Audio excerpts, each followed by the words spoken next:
Гаразд, сідайте зручніше. Хто вважає себе вже просвітленим, може йти додому.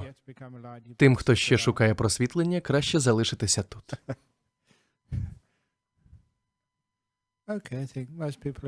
Добре, думаю, всі бажаючі зібрались. Минулого тижня, наступного ж ранку після промови, я мав прокинутись о 3:30, щоб встигнути на літак до Мельбурна, адже мав узяти участь у церемонії Весак у Вікторії.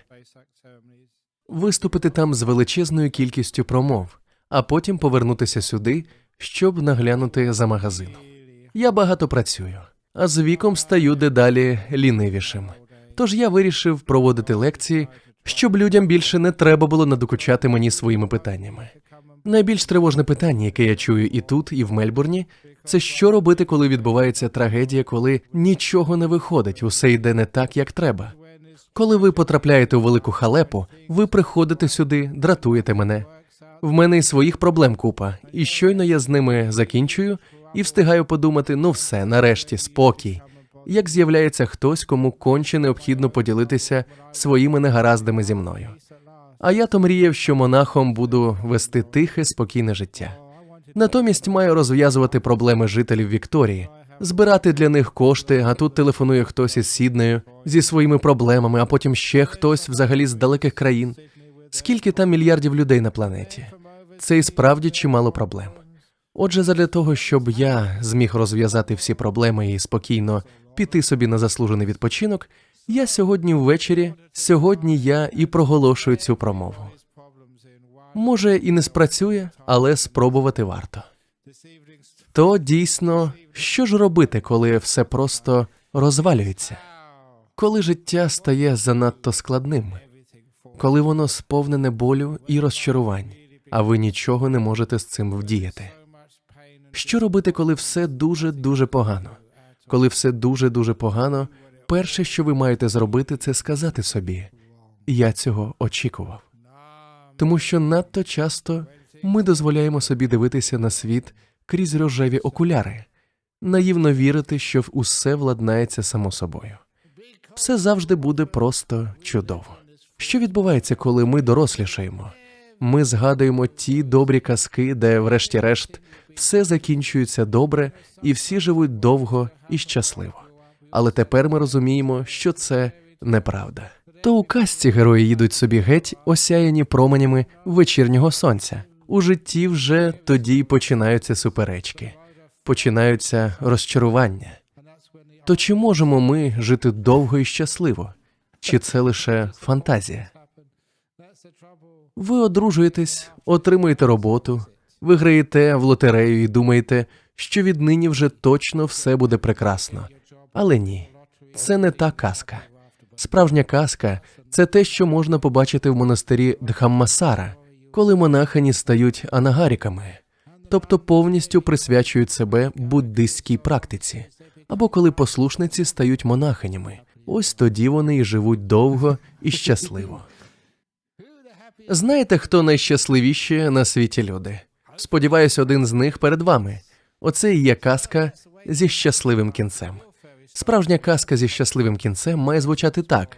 Були собі люди, народилися, жили, а потім дізналися про вчення Будди та стали монахами і монахинями, і жили вони довго і щасливо.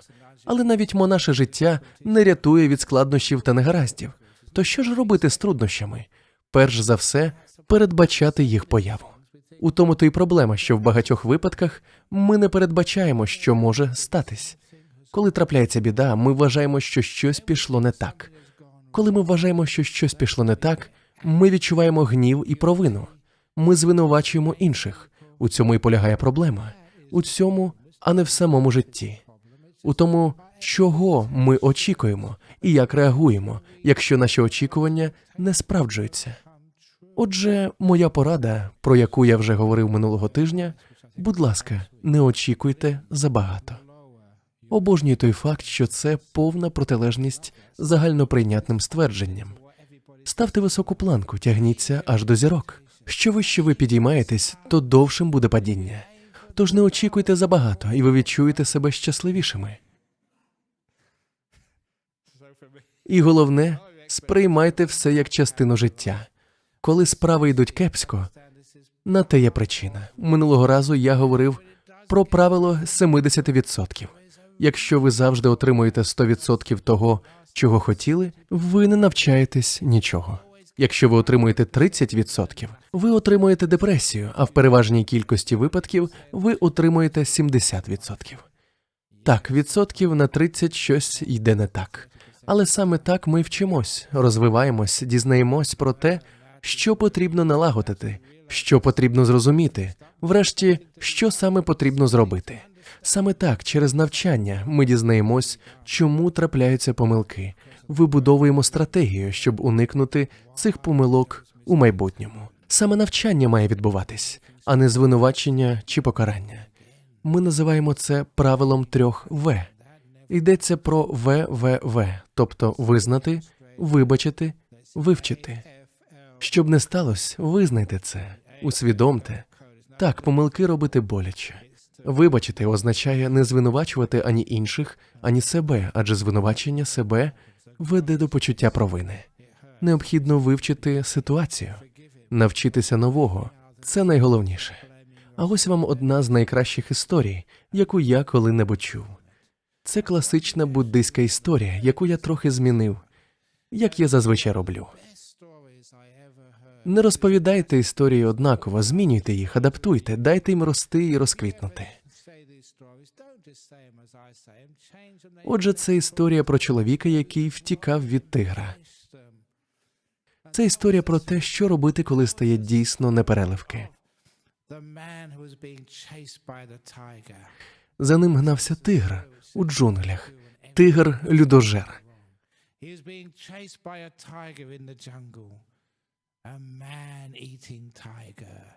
Про тигрів, власне, треба знати 2 речі. Перш за все, тигр бігає набагато швидше за вас. Тож, якщо він за вами женеться, у вас проблеми. По-друге, вони дуже полюбляють людей. На вечерю. Це для них делікатес, особливо товстуни, такі, як монахи.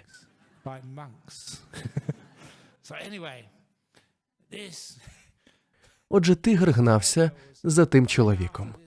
Що тут вдієш? То була справжня халепа, а тигр уже зовсім поруч. Побачив він величезну діру в землі, покинутий колодязь.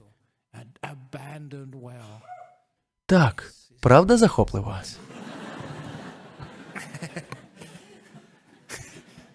Дякую за спецефекти. Тож вибору в нього не було. І він ризикнув стрибнути в той колодязь. І щойно він це зробив, як зрозумів, що зробив дуже велику помилку. Було з вами таке? Ви свідомо йдете на ризик? Відразу «Ой, велика помилка». Бо колодязь той був сухим, без води. А замість води на дні колодязя згорнулася клубком величезна чорна зміюка. Інстинктивно він вхопився за край колодязя і зміг зупинити падіння, тримаючись за корінь, що стирчав зі стіни. Отже, повиснув він на тому корені, трохи віддихався і поглянув угору. Тигр не хотів полишати здобич. Він запустив лапу в колодязь і намагався дотягнутися до руки, яка трималася за корінь. На щастя, рука, яка трималася за корінь, була занадто низько. Тоді чоловік подивився вниз і побачив, що змія прокинулась. Вона підняла голову, розкрила капюшон і зашипіла. Налякав я когось із вас? Слухайте, сьогодні п'ятниця, вечір. Ви всі втомлені після роботи.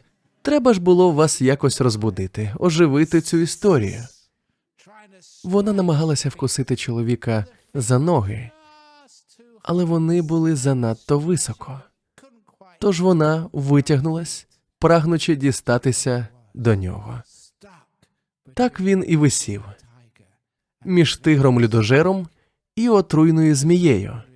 Розмірковував, що ж його робити, коли раптом побачив, як з нори в стіні колодязя вилізли двоє мишей – чорна і біла. І почали ті миші гризти корінь, за який він тримався. Щоб ще страшніше стало. Що ж робити? Що б зробили ви? Страшно. Що далі, то гірше. Корінь стає дедалі тоншим, тигр вгорі, змія внизу. Але не таким був той чолов'яга. Той чолов'яга вже багато разів бував у буддийському храмі. Він вже читав історію про те, що треба відчинити двері свого серця, і точно знав, що робити. Для того ви приходите в подібні місця, щоб дізнатись. Якщо будете в джунглях і з вами трапиться така або подібна історія, ви точно знатимете, що робити. Що ж сталося далі? Тигр тягнувся лапою вниз, чіпляючись за дерево, яке тремтіло дедалі сильніше. На гілці того дерева просто над колодязем був вулик.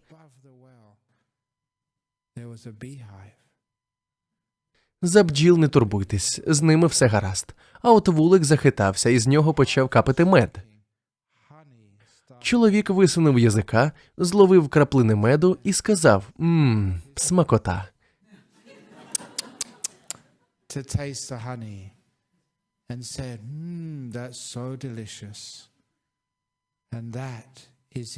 Кінець історії. Ця буддийська історія просто чудова, тому що в неї немає завершення. Адже життя теж не завершується, чи не так? Життя – це рух уперед. Думаю, ви зрозуміли мораль цієї історії. Інколи в житті ви почуваєтесь саме так, неначе між тигром і змією. Куди б ви не рухались, вас або з'їдять, або вкусять. У будь-якому разі у вас проблеми. І довго вам не протриматись, тому що миші, чорна та біла, що символізують ніч і день, невпинно підгризають ненадійну основу вашої безпеки. Корінець може обірватися будь-якої миті. Але це не має значення, тому що є краплини меду. І ваше завдання, коли ви перебуваєте між тигром і змією, встигнути їми посмакувати. Смакота. Ось це і є мудрість. Саме це ви і маєте робити, коли справи йдуть кепсько. Коли ви у великій халепі, навколо самі проблеми. Ви захворіли на рак, сім'я вас покинула, ви залишилися без грошей. Ви ось-ось потрапите до в'язниці, або навіть гірше. Десь неподалік завжди падають краплі меду. Скуштуйте його. Смакота. Ви знаєте чому? Адже я вже говорив під час медитації, ми так хвилюємось про майбутнє, що не маємо змоги насолодитися смаком меду просто зараз. Якщо ж ми радіємо життю, то згодом усвідомлюємо, що те, чого ми очікували з таким острахом, так і не відбулось. Власне, саме те, чого ми не очікуємо, зазвичай і відбувається. Озирніться, погляньте на своє життя. Воно сповнене неочікуваного. Чи багато з вас ще рік тому могли б уявити, що ввечері в п'ятницю, після важкого робочого дня, ви будете в буддийському храмі слухати монаха з його невдалими жартами? Ось вам сьогоднішній невдалий жарт. До речі, можу втрапити в халепу, адже все це транслюється на весь світ. Сподіваюсь, ніхто з поліцейських Лос-Анджелесу цього не слухає, бо це буде анекдот про президента Обаму. Вирішив президент Обама випробувати правоохоронні органи. Захотів він порівняти ЦРУ, ФБР і поліцію Лос-Анджелесу і дав їм завдання. Випустив у ліс кролика. Першими того кролика мало знайти ЦРУ. Шукали вони 2 місяці, після чого надіслали звіт, у якому найкрутіші агенти розвідки переконливо доводили, кролика в лісі немає. Подяка ЦРУ. Потім до справи взялося ФБР.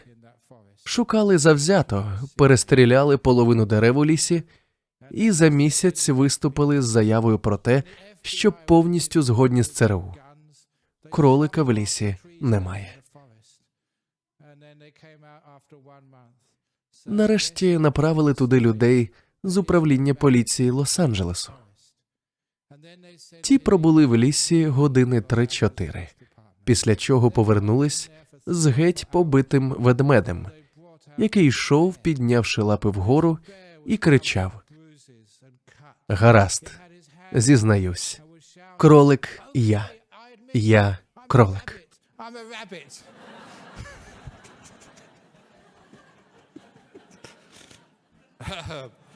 Прошу вибачення в поліції Лос-Анджелесу, але репутація є репутація. You do have a reputation. Тож я і є той монах, який так невдало жартує. Але все одно завжди десь поряд є мед. Ви можете хоча б посміятись з життя. Інколи все летить шкереберть, оскільки життя складається з неочікуваних подій. Як я й казав, ось ви тут, у буддийському храмі, слухаєте подібні жарти. Зовсім неочікувано. От я й подумав, а яким би міг бути позитивний фінал тієї історії? В моєму варіанті фіналу, бо я завжди шукаю позитив у житті. Як я вже говорив, минулого чи позаминулого тижня в Малайзії. Так, 2 чи 4 тижні тому. До речі, збираюся туди наступного тижня. Наступної п'ятниці я буду в Малайзії. Виступатиму з промовою в іншому храмі на церемонії Весак. Життя, все, що у ньому відбувається. Я розповідав цю історію в Куала-Лампурі зо 2 тижні тому. А називалася моя промова «Не хвилюйся, будь щасливим». Я мав пояснити, що саме означає хвилюватись. Тривожність – це негативний погляд на майбутнє. Іншими словами, це думка про те, що в майбутньому на нас обов'язково чекає щось погане. Так роблять ті, хто не вміє дивитись у майбутнє. Це називається хвилюванням. У майбутнє можна дивитися по-іншому, якщо ви взагалі хочете в нього дивитись. Погляньте на те, що може статись так, як вам потрібно. Це називається надія. Запам'ятайте мої слова. Якщо ви вже хочете зазирнути в майбутнє, не хвилюйтесь, сподівайтесь. Саме так, не будьте щасливими, як завжди кажуть, а сподівайтесь. Будьте сподівайками. Люблю вигадувати нові слова. Отже, запам'ятайте мої слова. Якщо ви вже хочете зазирнути в майбутнє, не хвилюйтесь, сподівайтесь. Отже, справи ваші кепські. Вгорі тигр, внизу змія.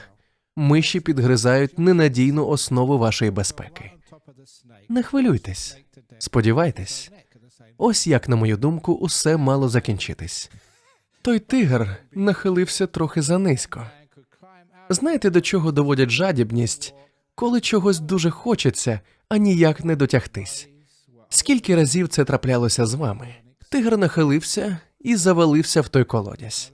На щастя, він не зачепив чоловіка, а впав просто на змію, розчавив її, але й сам зламав шию. Оскільки обидва вороги загинули, чоловік зміг спокійно вибратись із колодязя і піти собі додому. Всі його страхи залишились у минулому, коли втрутилося несподіване. Ось у цьому і полягає завдання. Коли щось у житті йде не так, пам'ятайте, десь поруч є мед. Тож їжте той мед. Смачного вам. Адже майбутнє завжди відрізняється від наших очікувань. Воно завжди неочікуване, тому ми й отримуємо мед. А ще ми маємо пам'ятати іншу чудову історію про те, як влаштоване життя. Це мине. Це чудова історія про кільце імператора, яку мені розповіли колись давно і яка мені дуже допомогла. Те, що я монах, не означає, що в мене завжди все добре. Маю зізнатись, я досить дурний монах. Вважається, що монах має вести таке собі миле просте життя. Жодних турбот, жодних обов'язків. А в мене тих обов'язків стільки, що аж смішно. Сам не знаю, як це в мене виходить. Інколи, озираючись назад, сам дивуюсь, скільки ж я всього на себе взяв. Чимало турбот, тому що, буває, пливеш собі за течією, сприймаєш усе як є, по-доброму, а що добріша ти людина, то частіше кажеш так, то більше обов'язків на себе береш. Але ж це добре, просто віддавати. Адже віддаючи, ти знаєш, що це мене. Буває, часом мені стає дійсно тяжко. Люди більше не хочуть бути монахами, залишають монастирі. Щось не виходить у цьому центрі, а від тебе очікують, що ти з усім цим розберешся. Давні знайомі не з власної вини потрапляють у справжню халепу, а ти маєш їм допомогти. Заради всього святого інколи стає дуже важко. Власне, хочу вам сказати, якщо це сталося з вами, то один з найкращих способів з цим упоратися – це скористатися підходом, який називається смітник. Дуже доречна назва, тому що саме так я інколи почуваюсь, коли після всіх цих промов люди вишиковуються в чергу, щоб поділитися зі мною своїми проблемами.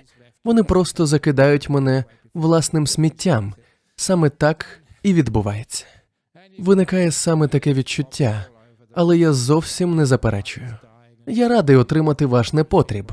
Ви приходите до мене, щоб розповісти про дітей, з якими щось не гаразд. Вони приймають наркотики або бешкетують. Про чоловіка, який завів коханку, про жінку, яка спустила всі ваші гроші або кинула вас, знов-таки забравши всі ваші гроші. Або про те, що ви хворі на рак. І це просто катастрофа. Ви вмираєте, життя закінчується. І про безліч інших проблем. Людяність вимагає того, що доводиться вислуховувати все, і це, власне, добре, що їм є кому розповісти про свої турботи. Інколи все, чого вони потребують, це можливість висловитись і бути почутими. Причина в тому, що розповідаючи, людина відчуває, що не все так погано, адже про це можна поговорити. Мій вчитель якось сказав мені, що одного дня я стану таким, як він. А він, Аджан Чах, назвав себе смітником, контейнером для непотребу. Всі приходили до нього, ділилися своїми проблемами, але, за його словами, найважливіше в тому, щоб бути смітником, контейнером для непотребу. Це мати діряве дно. Річ у тім, що все, з чим люди до вас приходять, потрапляє просто до вас. І якщо ваше дно ціле, ви рано чи пізно відчуєте, що переповнені. Що стосується мене, з чим би ви не прийшли, щойно ви йдете, я про це забуваю, і наступна людина приносить з собою інші турботи.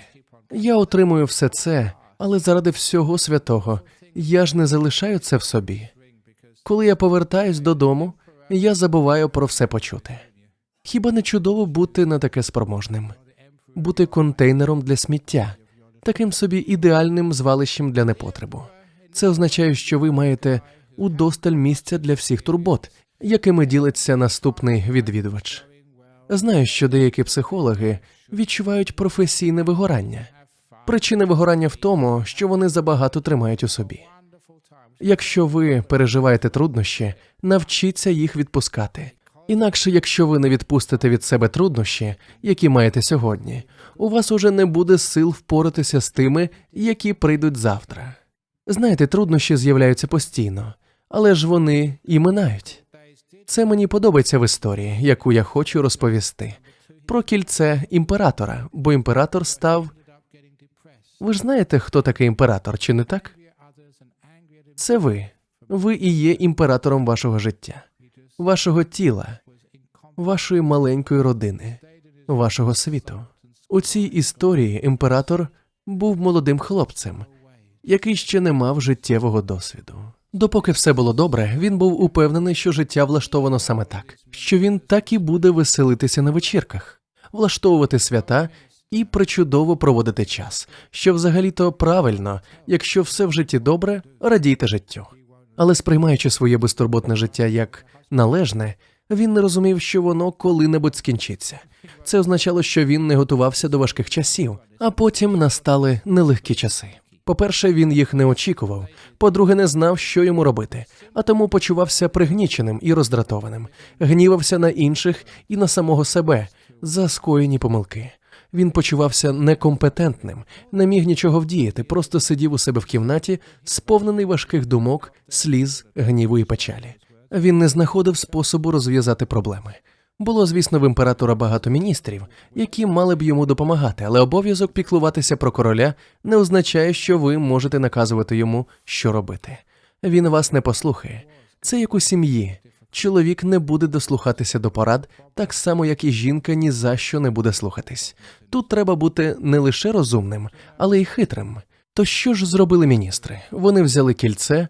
То було просте маленьке кільце, але на зовнішньому його боці були написані безсмертні слова. І це минає. Саме так вони написали на зовнішньому боці кільця. Я вже розповідав цю історію багато років тому. І деякі люди дійсно зробили собі такі кільця, пішли до ювеліра, щоб дійсно вигравіювати ці слова. Вони показували мені, і це минає. Так само, як на кільці імператора. Адже той імператор не розлучався з кільцем, як йому і порадили.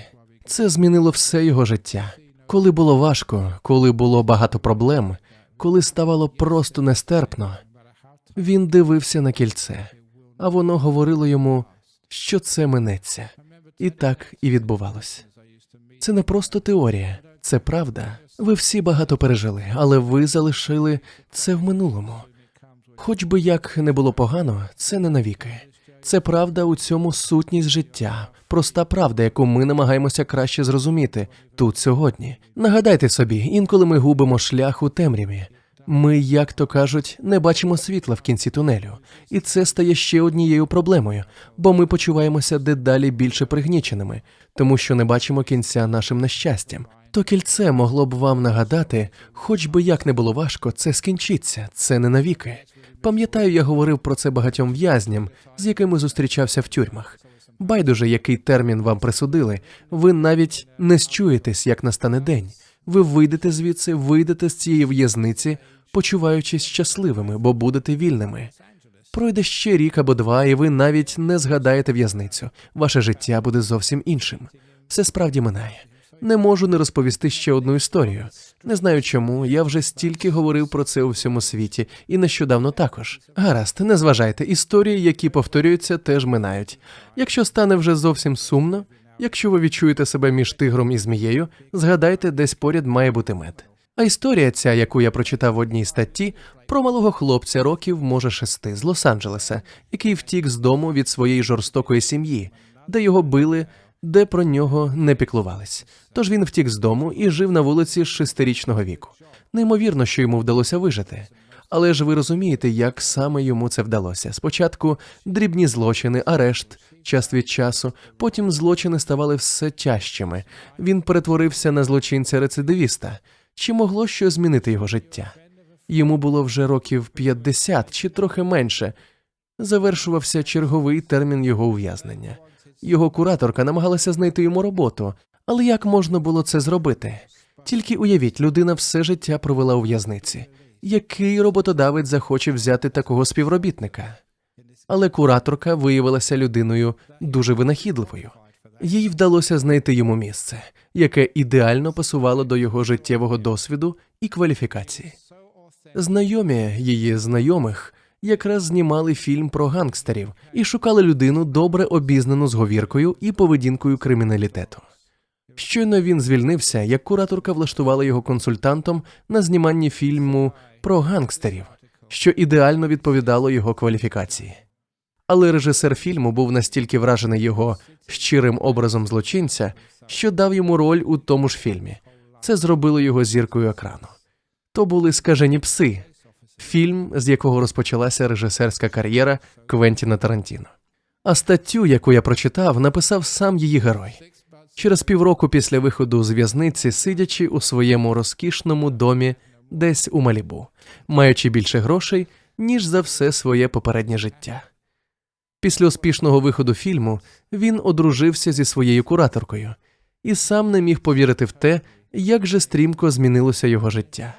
6 місяцями раніше він був в'язнем, без грошей і без жодних перспектив, а тепер не знав, що робити зі своїм статком. Був вільний, одружений і щасливий. До чого я веду? Життя дійсно непередбачуване, абсолютно непередбачуване. Тому завжди пам'ятайте, що і це минає, і це правда. Я знаю багатьох людей, з якими траплялися дивовижні речі.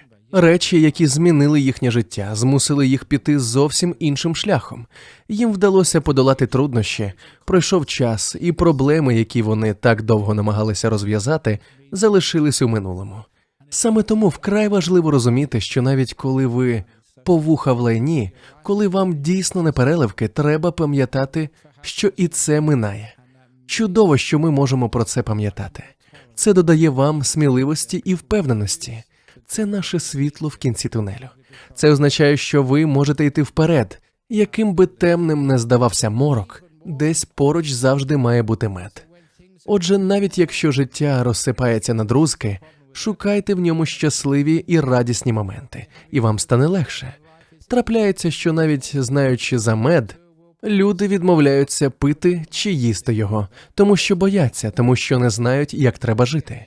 До того ж, коли все йде добре, як це було з тим імператором, коли все йде добре, коли ви просто радієте життю, коли воно здається легким і безтурботним, будь ласка, все одно пам'ятайте, що і це минає.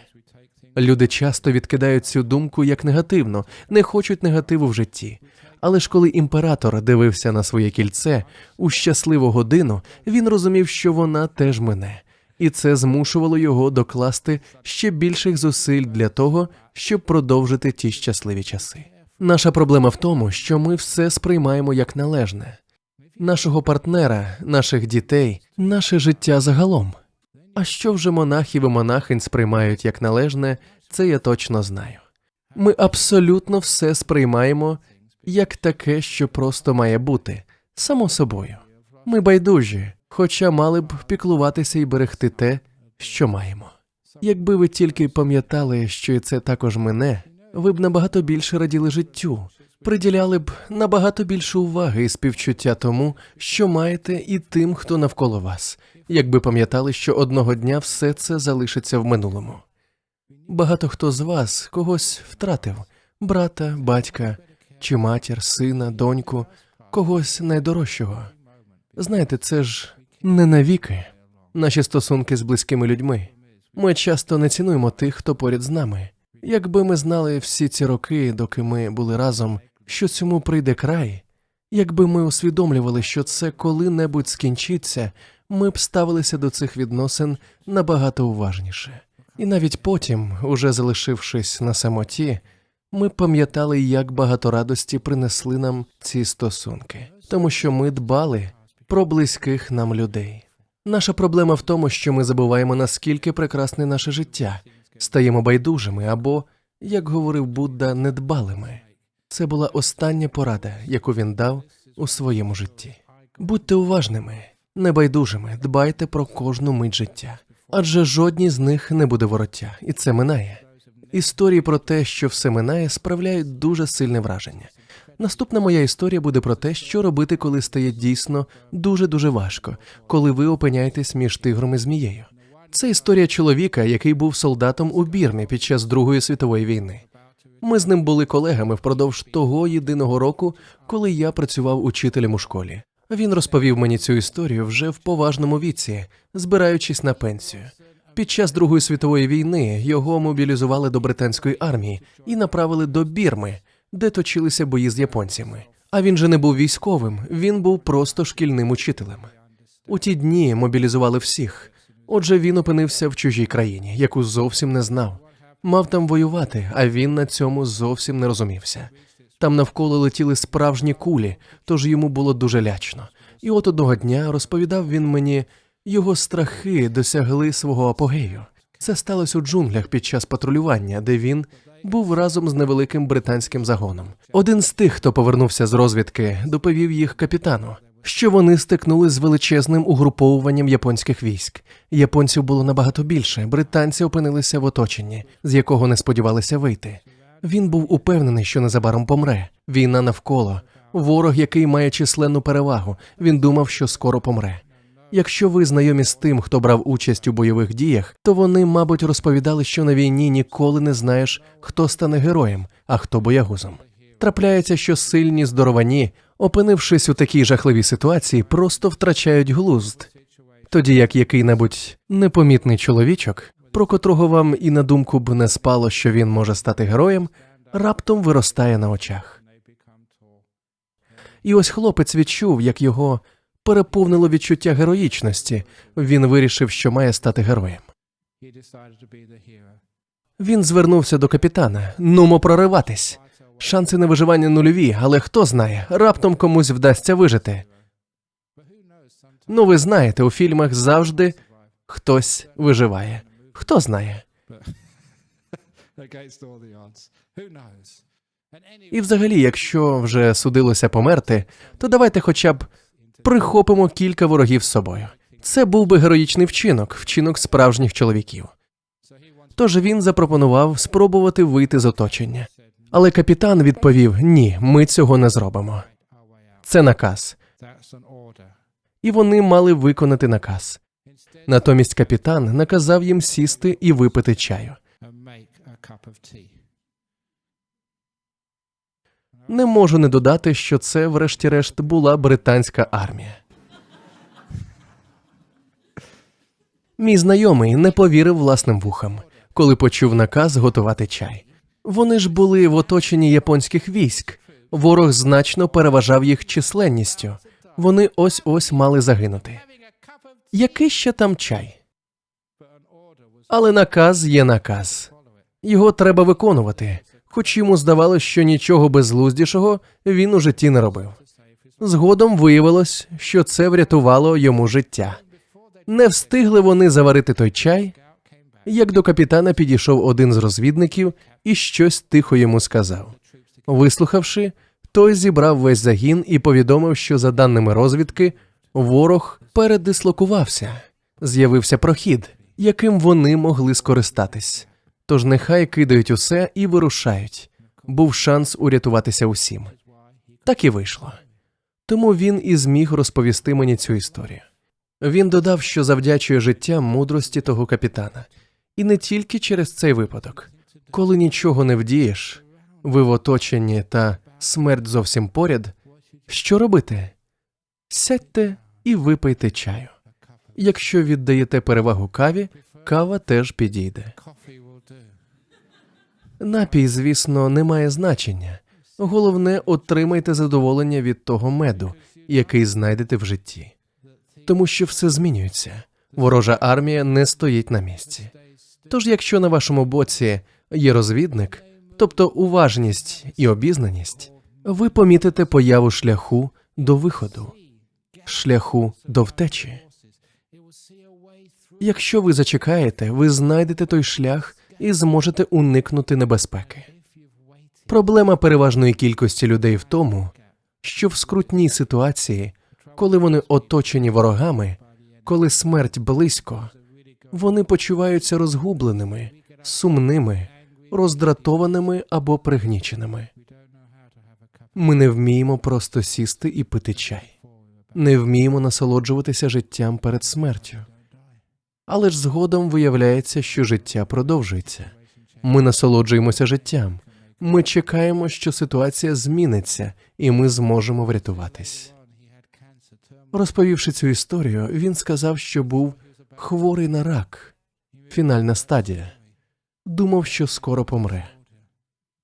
Не було жодної надії через ті пухлини, чи що там з ним відбувалося. Тоді-то він і згадав про війну, про вороже оточення. Він не сказав, який саме різновид хвороби в нього був. То що ж він зробив? Заспокоївся і сів пити чай, ні про що не хвилюючись. Вчинив так, як його навчили в бірманських джунглях. Можливо, справа була у спокої, а можливо, у чаї. Бо чай, знаєте, містить Т-клітини, тобто має збільшувати кількість Т-лімфоцитів. Ну гаразд, я не лікар і не медик. Лікарі просто збожеволіли від того, що сталося далі. Він випив чашку чаю, розслабився, і хвороба зникла. Він врятувався, він знайшов вихід. Прекрасна порада для кожного, хто в біді. Оточений ворогами і не знаходить виходу, або сталося щось інше. Горе, помер хтось близький, і ви не знаєте, як жити далі. Фінансові проблеми, або вас покинула кохана людина, вас принизили, і ви не знаєте, що робити. Що ж робити? Ви оточені ворогами, навколо вас страждання, смерть чи навіть гірше. Що треба зробити, так це сісти і випити чашку чаю. Розслабтесь. Згадайте, що майбутнє непередбачуване. Воно завжди може змінитись. Якщо ви це усвідомили, ви готові. Ви готові, ви чекаєте слушного моменту, коли хтось покличе вас і скаже, що робити. Виявиться, що ви достатньо довго чекали. Саме так ми маємо чинити, коли стикаємось з великими проблемами. Саме це ми маємо робити, коли ми готові. Коротко кажучи, це означає, коли нічого не поробиш, то нічого й не робіть. Відпочиньте, радійте життю. Тобто знайдіть у ньому той мед, який завжди є десь поруч. Ми часто проходимо повз радості життя, не помічаючи їх, тому що занадто хвилюємось про майбутнє, про те, що має статись. Чи багато у вас щасливих моментів у житті? Навряд чи їх удосталь, тому що ми занадто переймаємось. Якщо щось можна зробити, то зробіть це.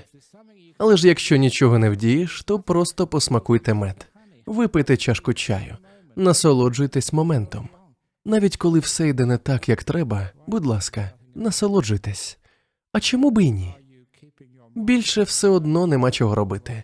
Таким чином, не тільки ваш розум залишається пильним, ви наповнюєте себе енергією, радістю, надією, тобто готуєтесь до дій. Отже, якщо робити нічого, то не робіть нічого. Якщо ж щось можна зробити, докладіть до цього максимум зусиль. Навіть якщо йдеться просто про дітей неслухів, інколи їх також потрібно відпустити. Інколи все, що ви можете зробити, це чекати на їх дзвінок. Чекати, доки вони прийдуть до вас зі словами «Мамо, мені потрібна твоя допомога». Саме так і буває в житті. Часто ми нічого не можемо вдіяти. Ви чекаєте. Ви чекаєте, доки з'явиться можливість щось зробити. Саме на цьому етапі ви втрачаєте сили, ви спустошені, тому що ви настільки стривожені, настільки засмучені, що це може призвести навіть до емоційних розладів. Ну і кому це допоможе? Тому ви й маєте пам'ятати те прекрасне прислів'я. Якщо робити нічого, то не робіть нічого. Якщо ж щось можна зробити, докладіть до цього максимум зусиль. Але треба до того ж розуміти, у чому різниця. Коли саме не робити нічого, а коли робити все можливе. Насамкінець я розповім вам історію про те, як багато років тому прем'єр-міністр Великобританії Гарольд Макміллан давав інтерв'ю під час так званої шестиденної війни. Вона точилася між Ізраїлем з одного боку і Йорданією, Сирією, Єгиптом і ще кимось, не пам'ятаю, але багатьма країнами з іншого. Її назвали шестиденною війною. То був початок ускладнень у тій частині світу, і перше ж питання, яку журналіст поставив прем'єр-міністру, було про його думку щодо проблеми на Близькому Сході. На що прем'єр-міністр без вагань відповів: «Сер, на Близькому Сході немає проблем». «Що ви маєте на увазі?» – здивувався журналіст. «Там же просто зараз йде війна, лунають вибухи, летять кулі, люди гинуть. Там війна. Як же там немає проблем?» На що державний діяч спокійно відповів: «Сер, проблема – це задача, яку можна розв'язати. Ситуація на Близькому Сході не має розв'язання, тому вона не може бути проблемою». Запам'ятайте ці слова. Чудовий спосіб мислення, як для людини на такій відповідальній посаді. На такому рівні людина просто не може собі дозволити витрачати час і зусилля, знаючи наперед, що це марна справа. Якщо варіант рішення існує, тоді це проблема, задача, до розв'язання якої треба докласти максимум зусиль. Якщо ні, то навіщо перейматись?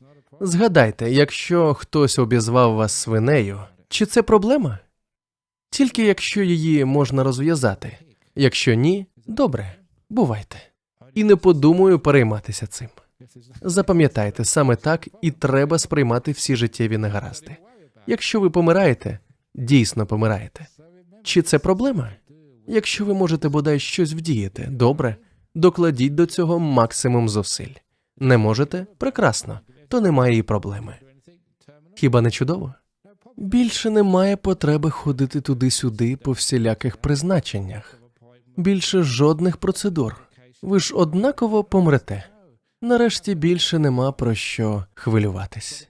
Це більше не проблема, чи не так? Отже, проблема є там, де є шляхи до її розв'язання. Немає рішення, немає проблеми. Отже, не марнуйте час на розв'язання проблем. Краще присвятіть його чашкам чаю та кави. Пийте мед життя і радійте йому. Дякую за увагу. Добре, перш ніж перейти до запитань з Філадельфії, Нідерландів та Індії, маємо питання із залу. Так. Питання таке, що сталося з мишами? Вони добряче побанкетували тим, що залишилося від тигра та змії. Тож, врешті-решт, і вони виграли від того, що сталося. Що ж до тигра та змії, вони стали причиною появи такої чудової історії, що вже багато століть допомагає людям. Тому вони відродилися в Небесному Царстві, адже мали хорошу карму завдяки появі цієї історії. Питання від Джеймі з Філадельфії, Сполучені Штати. Чи можуть очікування бути занадто низькими? Ні, погляньте на мене. Я монах. Взагалі нічого не очікую, нижче вже нікуди. Я не залежу від жодних очікувань, не чекаю грошей, не чекаю пенсії. Коли я виступаю, то не чекаю нічого, не чекаю пошани. Інколи й чашки чаю не дадуть. Don't even get a cup of tea sometimes.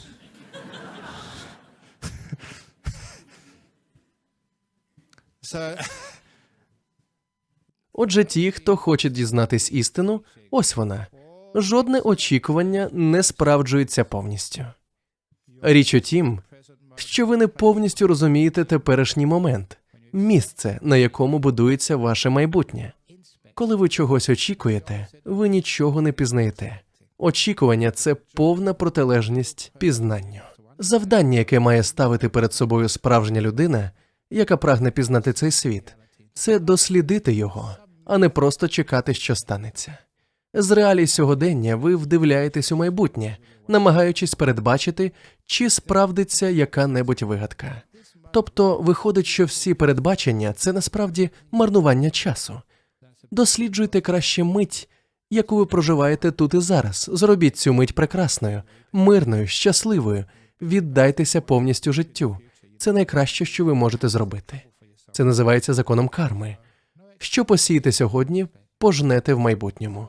Але коли ви зайняті тим, що розмірковуєте, що ж ви пожнете в майбутньому, у теперішньому ви не робите нічого, крім того, що переймаєтеся цим. Отже, не передбачайте, досліджуйте. Хоч що станеться в житті, радійте йому. Я отримав від життя набагато більше, ніж очікував, тому що я не очікував нічого. Джо Саммер з Нідерландів. Як спілкуватися з людьми, які підштовхують нас до прагнення отримати більше від життя? Доки ви самі задоволені своїм життям, порадьте їм дбати про власні справи. Чого саме можна більше отримати від життя? Наразі я маю багато, дуже багато самого життя. То як діяти, коли вас до чогось підштовхують? Не дозволяйте їм цього робити. Підштовхнути можна лише того, хто чинить спротив. Тож не пручайтесь, вас штовхають вправо, то нахиліться направо, штовхають вліво, то нахиліться наліво. Якщо стоїте твердо, ризикуєте зламатись. Тож будьте гнучкими. Кажуть, вас підштовхують. Я щоразу повторюю, немає потреби підштовхувати фізично. Це робиться за допомогою слів.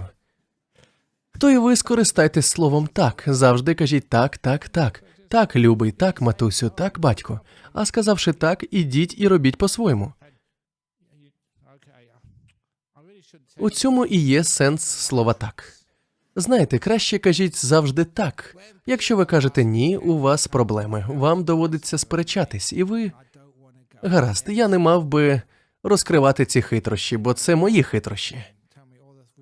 Коли люди запрошують мене до себе додому, просять провести церемонію, а я цього не хочу, я ніколи не кажу «ні». Якщо я скажу «ні», вони почнуть сперечатись, переконувати, що я мушу це зробити.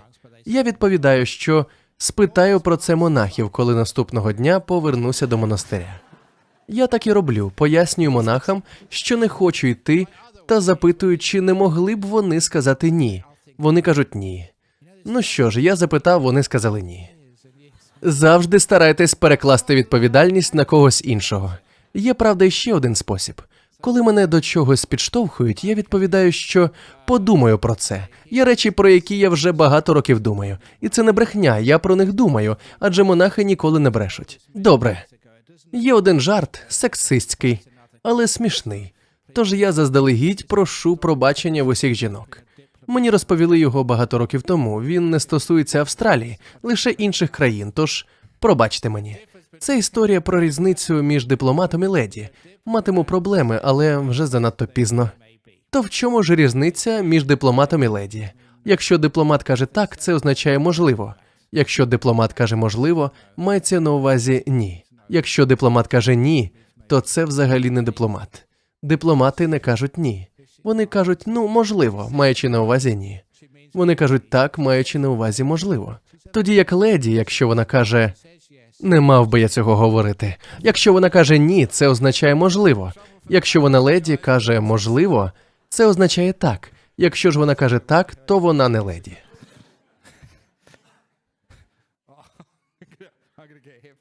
Точно матиму проблеми. Прошу вибачення. Пробачте, будь ласка. Коли я почув це 20 років тому, було смішно. Точно поб'ють мене за це. Треба буде швиденько звідси забиратись, доки не почалось. Але я бачу, що ви зрозуміли гумор цієї історії, розказаної 20 років тому. Хай там як, не дозволяйте себе ні до чого підштовхувати. Це дуже важливо, тому що інколи тиск з боку нашого оточення стає на заваді тому, чого ми дійсно хочемо. Ми не зможемо відчути повноту і насиченість власного життя, якщо завжди йти на поводу інших, якщо завжди будемо догоджати їм. Якщо ваше життя складається виключно з намагань поводитися відповідно до чужих очікувань, зі спроб догодити іншим людям, ви, врешті-решт, нікому не зможете догодити, а менш за все собі. Отже, настав час заспокоїтись, стати собою і замість гонитви за чужими цілями, стати нарешті впевненою в собі щасливою людиною. Врешті-решт, всі ми прагнемо саме цього. Так і наостанок питання від Мони з Індії. Що ви скажете про людей, які закінчують життя самогубством, коли психічні, фізичні чи фінансові проблеми стають сильнішими за них? Ця біда є, і це абсолютно неправильний шлях розв'язання проблем, навіть якщо вони сильніші за вас. Ви можете відчувати, що негаразди виходять за рамки ваших психічних, фізичних чи фінансових можливостей зараз, але ж так буде не завжди. Це минеться, тільки зачекайте. Усе минає, і в кінці тунелю обов'язково є світло, яке дає нам надію. Так, усе зміниться на краще, тому що саме так і буває завжди. Не хвилюйтесь, сподівайтесь. У тому й біда. Люди закінчують життя самогубством, тому що не бачать світла в кінці тунелю. Єдине, у чому вони вбачають порятунок, це ще більша біда. Просто дайте їм надію, вкажіть на інші можливості. Так, над вами тигр, під вами змія, чорна та білі миші підгризають основу вашої безпеки. Вам більше не сила втриматись, але ж ви не знаєте, що станеться за мить. Це я до того, що, отримавши сьогоднішні настанови, ви дійсно маєте достатню психічну, фізичну і фінансову силу і міць, щоб протриматися ще трохи і почекати, що буде далі. Не знаю, хто з вас зможе дійсно пропустити ці настанови крізь себе, але ви маєте розуміти, у ситуації, коли ви оточені ворогом, коли все виглядає дуже погано, необхідно протриматися ще трохи, тому що все минає. І тоді ви побачите, що вам усе вдалося. Ви вибрались з халепи, ви змогли. Багато людей проходять через це. Самогубство не вихід, тому що згідно з філософією буддизму, навіть вбивши себе, ви все ще залишаєтесь тут. Потік вашої свідомості залишається тут. І у вас виникає думка, що ж таке, я навіть вбити себе не можу, я все ще тут. Ось це точно депресивна думка. Є набагато кращі шляхи, оскільки потік вашої свідомості залишається тут, то руйнація тіла нічого не вирішує. Для тих, хто розуміється на законах реінкарнації, перевтілення, цікавим є ще й те, що коли людина схильна до подібних дій у цьому житті, те саме буде і у наступному. Їх можна називати злочинцями-рецидивістами, адже вони впевнені, що вбивство є розв'язанням життєвих проблем. І вони чинять так знову і знову, з кожним наступним життям. Розумієте, так ви проблемам не покладете край. Інколи необхідно піднятись, поглянути в обличчя власним негараздам і зрозуміти, що вони не вічні.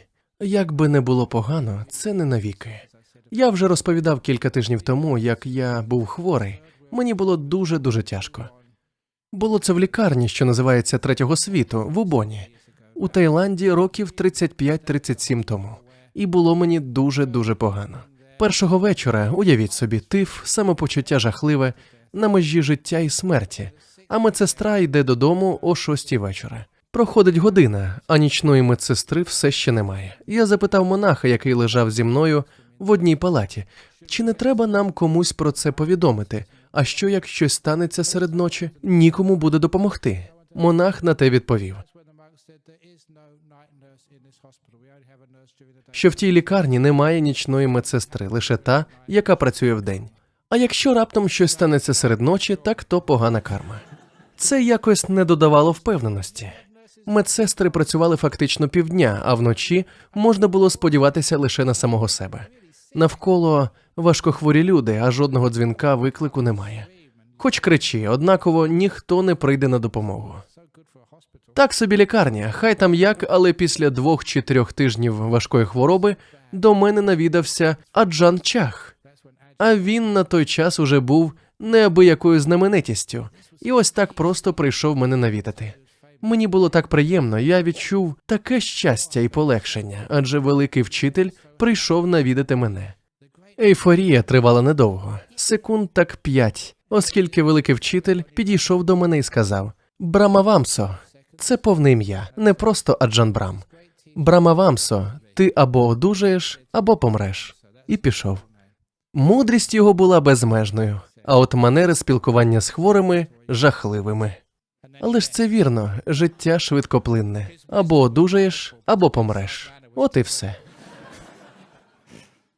Дуже хороша настанова.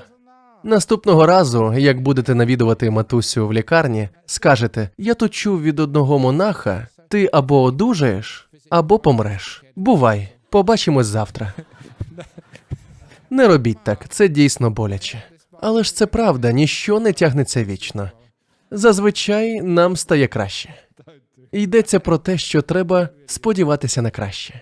А коли ви зрозумієте, що можете впоратись з неприємностями, уже не буде потреби скоювати самогубство. Адже ви станете сильніші за будь-які психічні, фізичні чи фінансові негаразди. Ви просто вирветесь з їхнього оточення. Сьогодні може здаватись, що це за межами ваших можливостей, саме так. Але ж ніхто не знає, що станеться завтра. Я так говорю ще й тому, що пам'ятаю Чарльза Дікенса. До речі, нещодавно була його 200-літня річниця, минулого тижня, здається. В одному з його найкращих творів, у Девіді Копперфільді, якщо не помиляюсь, був такий собі містер Мікобер. Ніколи за нього не забуду. Коли він потрапляв до в'язниці за несплачені борги, а дія відбувалася в Англії 150 років тому, тож якщо ви не платили борги, вас саджали до в'язниці на кілька місяців або й довше. Отже, коли його вели до в'язниці, він щоразу промовляв: «Якось воно буде, якось воно буде». Дуже позитивно мислив чолов'яга, навіть на шляху до в'язниці. Нічого, якось воно буде. Врешті, за сюжетом так і відбувалось. У романах Дікенса він був типовим персонажем-сподівайком, тому і досягав успіху, міг впоратися з негараздами. Пам'ятаю, у дитинстві, читаючи про нього, я думав: хочу бути таким, як він. Які б неприємності вас не спіткали, якось воно буде. Якщо вам, наприклад, бракує грошей, якось воно буде. Якщо ви потрапили до в'язниці, якось воно буде. Якщо ви захворіли на рак, якось воно буде. Отже, сподівайтесь, і вам відкриється набагато більше можливостей. Тому що, як вам скаже будь-який лікар, здоров'я та успіх залежать від нашого психологічного стану. Тож не хвилюйтесь, сподівайтесь, і якось воно буде. Добре, а тепер я вимикаю мікрофон. Дякую вам усім. Сподіваюсь, вам сподобалася сьогоднішня лекція про те, як нам бути життєвими негараздами. Більше вам не потрібно питати поради в монахів чи монахинь. Ви самі вже все знаєте. Ви можете насолоджуватися щастям, сподіваннями і успіхом все подальше життя. Дякую за увагу. Тепер можемо віддати шану Будді, Дхармі і Сангхі.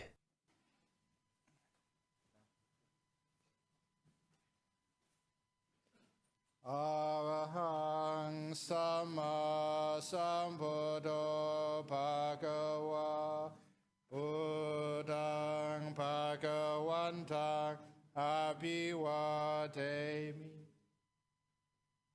Sawakato Bhagavata Dhammo Dhammang Namasami Supatipano Bhagavato Sawaka Sangho Sanghang Namami